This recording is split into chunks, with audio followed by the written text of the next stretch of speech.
சிவனுடன் தியானத்தில் அமர்ந்த காளிதேவி. கன்னியாகுமரி மாவட்டத்தில் அமைந்துள்ளது திருப்பரப்பு என்ற ஊர். குமரி மாவட்டத்தின் சிறப்பு வாய்ந்த சுற்றுலா தலங்களில் இதுவும் ஒன்று. இங்குள்ள திருப்பரப்பு அருவியை குமரி குற்றாலம் என்பார்கள். கோதை ஆற்றின் கரையில் உள்ளது இந்த அருவி. பேச்சிப்பாறை அணையிலிருந்து 13 கிலோமீட்டர் தூரம் ஓடி வந்து இங்குள்ள மலையில் 15 மீட்டர் உயரத்திலிருந்து அருவியாக விழுகிறது. இந்த அருவியை காண பல்வேறு மாவட்டம், வெளிமாநிலங்கள், வெளிநாடுகளிலிருந்தும் சுற்றுலா பயணிகள் வருகிறார்கள்.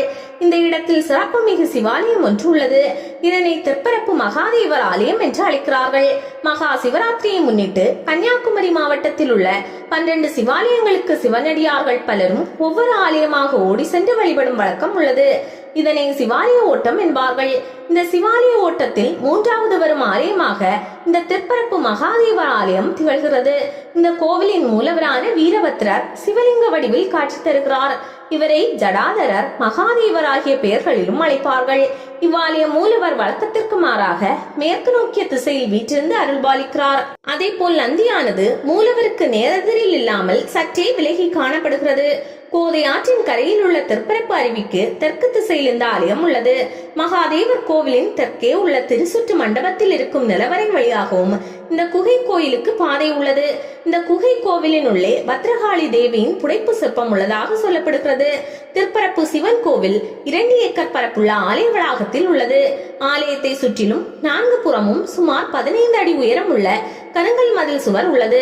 இந்த கோவிலுக்கு 4 திசையிலும் வாசல்கள் உண்டு. கோவிலின் மேற்கு வாசலில் மணிமண்டபம் காணப்படுகிறது. மேற்கு பிரகாரத்தில் உள்ள சாஸ்தா கோவிலில் 16 மீட்டர் உயரம் உள்ள செப்பு கொடி மரம் இருக்கிறது. தென்மேற்கில் சிறிய சாஸ்தா கோவில் உள்ளது. இங்கே பூரணை, புஷ்கலி ஆகிய தேவியருடன் சாஸ்தா சுகாசனத்தில் அமர்ந்து அருள்பாலிக்கிறார். கோவிலின் உள்ளே இருக்கும் கிருஷ்ணன் கோவில் பிரகாரத்தில் நாகர் சிற்பங்கள், கிருஷ்ணன் கோவில், முருகன் கோவில், மணமேடை ஆகியவை உள்ளன. கிருஷ்ணன் கோவில் கிழக்கு பார்த்து உள்ளது. மூலவர் கிருஷ்ணன் கையில் வெண்ணையுடன் நின்ற கோலத்தில் காட்சி தருகிறார். இவரது சன்னதிக்கு எதிரில் முருகன் கோவில் உள்ளது. கிழக்கு வெளிப்பிரகாரத்தின் வாசலில் 8 தூண்களை கொண்ட மண்டபம் உள்ளது. இந்த வாசல் நிரந்தரமாக அடைக்கப்பட்டுள்ளது. தெற்கு பிரகாரத்தில் ஆஞ்சநேயருக்கு பரிவார கோவில் உள்ளது. இக்கோவிலின் பொதிகை கட்டுமானத்தை கொண்டு இது 16ஆம் நூற்றாண்டில் கட்டப்பட்டதாக இருக்கலாம் என்று கூறப்படுகிறது. இக்கோவிலில் நிர்மால்ய தரிசனம், உஷா பூஜை, உச்சிக்கால பூஜை, சாயரட்சை, அத்தாள பூஜைகள் உண்டு. மேலும் சிறப்பு பூஜைகளும் சிறப்பு சடங்குகளும் செய்யப்படுகின்றன. இக்கோவிலின் திருவிழா பங்குனி மாதம் புரட்டாதி நட்சத்திரத்தில் கொடியேற்றத்துடன் தொடங்கி 10 நாட்கள் நடைபெறும். 3ஆம் திருவிழாவில் கலச பூஜையும் முளையடி பூஜையும் நிகழும். 6ஆம் திருவிழாவில் வட்ட தீபம் நிகழ்ச்சியும் இரவில் கதகளியும் நடக்கும். 8ஆம் நாள் தாரை பூஜையும் 9ஆம் நாள் அஞ்சு வேட்டையும் நடைபெறும். இவ்விரு நாட்களில் மேளதாளங்களுடன் யானை ஊர்வலம் உண்டு. 10ஆம் நாள் ஆராட்டு நிகழ்ச்சியானது அரவங்காடு காணிக்காரர்கள் மற்றும் மலையர்களின் பங்களிப்புடன் நடைபெறும். திருப்பரப்பு சிவன் கோவிலுக்கு எழுத்து வடிவில் தலபுராணம் இல்லை. சிற்பக்கலை வேலைப்பாடுகள் நிறைந்த இக்கோவில் ஒரு கலை பொக்கிஷமாகும். கோவிலில் வீற்றிருக்கும் சிவபெருமானை ஒவ்வொரு ஆண்டும் சிவராத்திரியை முன்னிட்டு நடைபெறும் சிவாலய ஓட்டத்தின் போது பல்லாயிரக்கணக்கான பக்தர்கள் வந்து தரிசிப்பது காலம் காலமாக நடைபெற்று வரும் சிறப்பான நிகழ்வாகும்.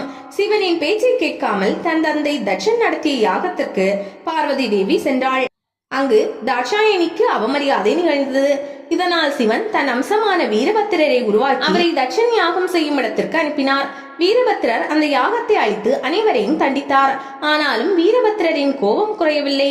எனவே அவர் தன் மனம் அமைதி பெற கோதை ஆற்றின் பகுதியில் அமர்ந்து தியானம் செய்தார். அப்போது அவருடன் பத்ரகாளியின் தியானத்தில் அமர்ந்தாள். தெற்கிலிருந்து வடக்கு நோக்கி பாயும் நதியை பார்க்கும் வகையில் மேற்கு நோக்கி அமர்ந்து தியானம் செய்தார் வீரபத்திரர். எனவேதான் இங்குள்ள சிவாலயத்தில் மூலவர் மேற்கு நோக்கி அருள்வதாகவும் சொல்கிறார்கள்.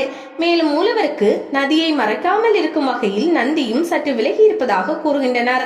இந்த ஆலயம் தினமும் காலை 5 மணி முதல் 11 மணி வரையும், மாலை 5 மணி முதல் இரவு 8 மணி வரையும் பக்தர்கள் தரிசனம் செய்வதற்காக திறந்து வைக்கப்பட்டிருக்கும். காளி குகை கோவில். திருப்பரப்பில் மகாதேவர் கோவில் ஒரு மகா சிறப்பு என்றால், கோவிலின் அருகே திருப்பரப்பு அருவியில் மறைந்திருக்கும் காளி குகை கோவில் மற்றொரு சிறப்பு. இந்த காளி குகை கோவில் அருவியின் உட்பகுதியில் அமைந்துள்ளதாக கூறப்படுகிறது. அருவியின் கீழ்ப்பகுதியில் உள்ள கல் மண்டபத்தின் எதிரே பாறையில் தென்படும் இடைவெளிதான் குகையின் முகப்பு எனவும் கூறுகின்றனர். மகாதேவர் கோவிலின் தெற்கே உள்ள திருச்சுற்று மண்டபத்தில் இருக்கும் நிலவரை வழியாக இந்த குகை கோவிலுக்குள் செல்ல பாதை உள்ளது என்றும், இந்த குகை கோவிலினுள் பத்ரகாளி தேவியின் புடைப்பு சிற்பம் இருப்பதாகவும் சொல்லப்படுகிறது. இந்த குகை கோவிலின் தமூதிரிகள் தாந்திரீக பூஜைகள் செய்ததாகவும் செவி வழி செய்திகள் உலவுகின்றன.